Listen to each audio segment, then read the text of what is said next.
우리들 교회 아침 묵상입니다.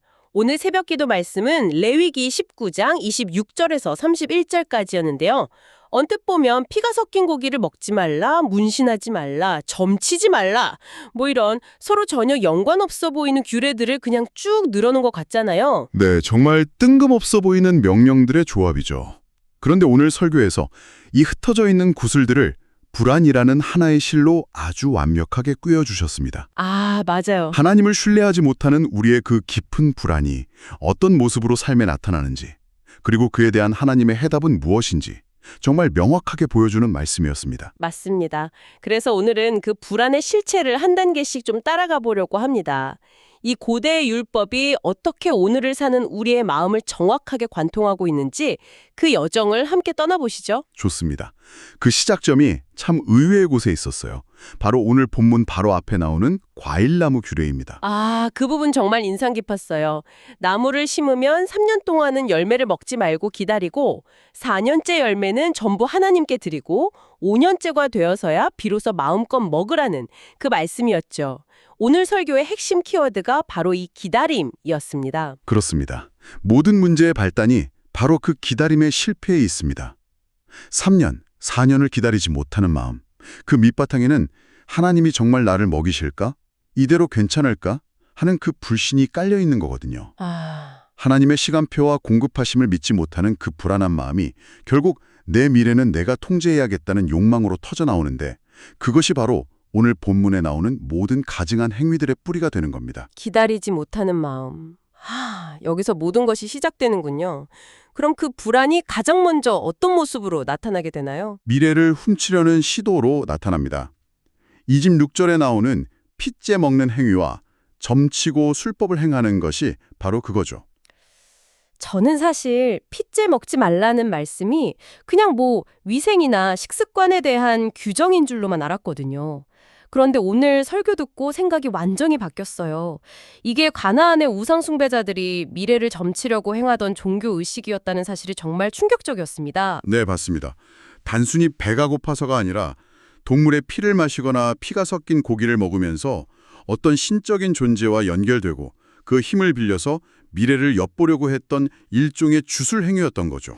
와, 하나님께서 장막으로 덮어두신 미래를 억지로 열어보려는 뭐랄까 월권 행위인 겁니다. 왜냐하면 내일 일을 모르니까 불안해서 견딜 수가 없는 거군요. 그렇죠. 어떻게든 그 불확실성을 내 손으로 제거하고 싶은 마음인 거죠.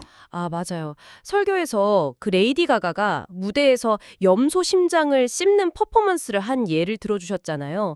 그게 바로 이런 고대의 주술적 행위가 현대적으로 변주된 모습이라는 설명에 정말 소름이 돋았습니다. 바로 그 지점입니다. 형태는 바뀌었지만 그 본질은 같은 거죠. 하지만 성경이 말하는 믿음은 정반대의 길을 가잖아요. 내일 일은 난 몰라요 라고 솔직하게 고백하는 것. 그러면서도 선하신 하나님이 내 삶을 가장 좋은 길로 인도하고 계심을 신뢰하면서 오늘 하루를 살아내는 것. 네. 그 믿음이 있을 때 우리는 점을 칠 필요가 없어지는 겁니다. 그런데 이 불안이라는 감정이 여기서 멈추질 않더라고요.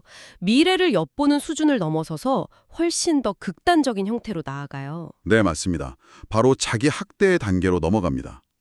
27절과 28절에 나오는 머리칼을 둥글게 깎거나 수염 끝을 손상시키고 죽은 자를 위해 몸에 문신을 새기는 행위가 바로 그것입니다. 가밀선에서 바알 선지자들이 아무리 빌어도 응답이 없으니까 칼과 창으로 자기 몸을 막 상하게 했던 그 모습이 바로 이 모습의 완벽한 예시라고 하셨을 때 그림이 확 그려졌습니다. 네, 이건 그냥 소극적인 점치기가 아니더라고요. 전혀 다른 차원의 이야기입니다.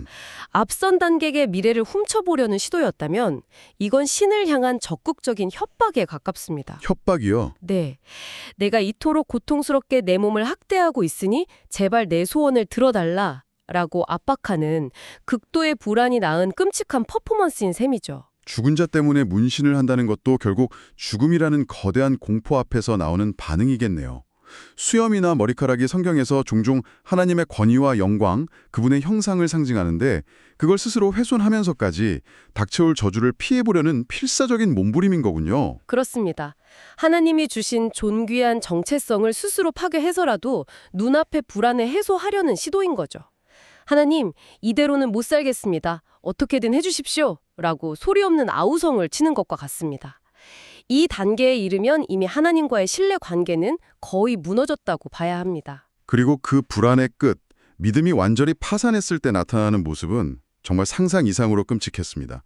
29절에 내 딸을 더럽혀 창기가 되게 하지 말라는 말씀입니다. 이 구절도 문자적으로만 보면 그냥 단순한 성매매 금지 명령처럼 보이잖아요? 네. 하지만 그 배경을 알고 나면 이야기가 완전히 달라집니다. 당시 가나안 땅에서는 풍요와 다산을 기원하면서 자기 딸을 신전의 창기로 바치는 끔찍한 종교 행위가 만연했거든요. 아, 자신의 풍요와 안정을 위해서 내 자녀를 제물로 팔아넘기는 거군요. 하나님이 나를 돌보신다는 믿음이 완전히 파산했을 때만 가능한 일이네요, 정말. 그렇죠. 이게 바로 하나님을 신뢰하지 못하는 불안이 인간을 어디까지 끌고 갈 수 있는지를 적나라한 실상인 거죠. 맞습니다. 그 사울 왕이 마지막 순간에 하나님의 뜻을 구하지 않고 엔돌에 신접한 여인을 찾아가서 죽은 사무엘을 불러내려 했던 장면이 떠오르죠. 아, 네. 하나님의 돌보심에 대한 믿음이 바닥나면 결국 자기 영혼뿐만 아니라 가장 소중한 것까지 팔아넘기게 되는 겁니다. 스스로를 더럽히는 자리까지 기꺼이 걸어 들어가는 거죠. 이렇게 기다림의 실패에서 시작된 불안이 점치기와 자기 학대를 거쳐서 결국 가장 소중한 것까지 파괴하는 모습까지 살펴봤는데요. 정말 숨이 막힐 지경입니다. 그런데 하나님은 이 모든 절망적인 행위들 한가운데 아주 명확한 해답을 제시하십니다. 네, 30절 말씀이 바로 그 해답입니다. 내 안식일을 지키고 내 성소를 귀히 여기라. 나는 여호와이니라. 이 짧은 한 구절이 앞서 나온 모든 문제의 완벽한 처방전인 셈입니다. 정말 절묘한 위치에 이 말씀이 있다는 생각이 들어요. 자기 몸을 자해해서라도 무언가를 얻어내려는 사람에게 안식이라는 개념이 과연 존재할까요? 없죠. 7일 내내 불안에 떨면서 미래를 엿보고 신을 협박하는데 그 삶에 쉼이 있을 리가 없죠? 당연히 없습니다.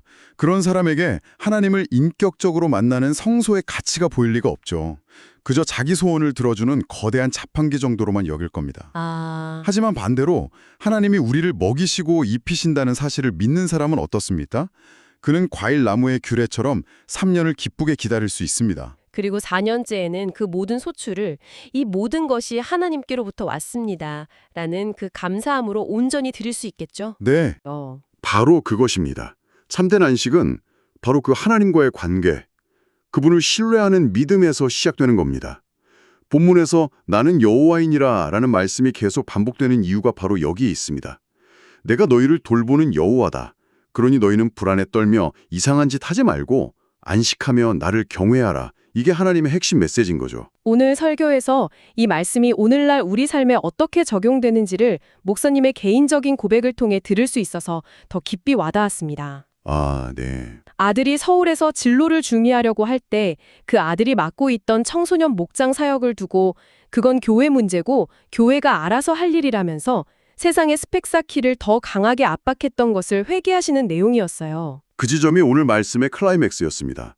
우리는 점을 치러 다니거나 몸에 문신을 하지는 않습니다. 하지만 바로 그 순간 하나님의 일과 세상의 안정 사이에서 무엇을 더 중요하게 여기는가 하는 그 마음의 저울이 우리의 진짜 믿음을 보여주는 거죠. 네, 하나님 나라를 위해 살고 싶다는 아들의 고백을 온 가족에 둘러앉아서 너 그러면 안 된다며 짓밟았던 것이 너무 미안했다고 고백하시는 모습에서 우리 자신의 모습을 발견하게 되잖아요. 맞습니다. 자녀의 직업을 선택할 때 예배를 온전히 드릴 수 있는가 보다 연봉이 얼마인가를 먼저 따지는 우리 마음속에 바로 이 레위기의 불안이 그대로 숨어 있는 겁니다. 내 자녀의 미래가 내 통제 안에 들어오지 않으면 조급해지고 불안해하는 모습, 그것이 바로 피를 먹고 점을 치던 그 시대의 모습과 본질적으로 다르지 않다는 것을 깨닫게 됩니다. 우리는 매일 그 경계선을 억누르며 살아갑니다. 교회와 공동체, 영혼들을 향한 약속은 가볍게 여기면서도 세상에서 인정받고 안정적인 직장을 구하는 것은 아주 무겁게 여기는 것. 그 마음의 추가 어디로 기우는지가 바로 지금 우리의 영적 현주소인 셈입니다. 오늘 말씀은 우리 모두에게 진지하게 묻고 있습니다.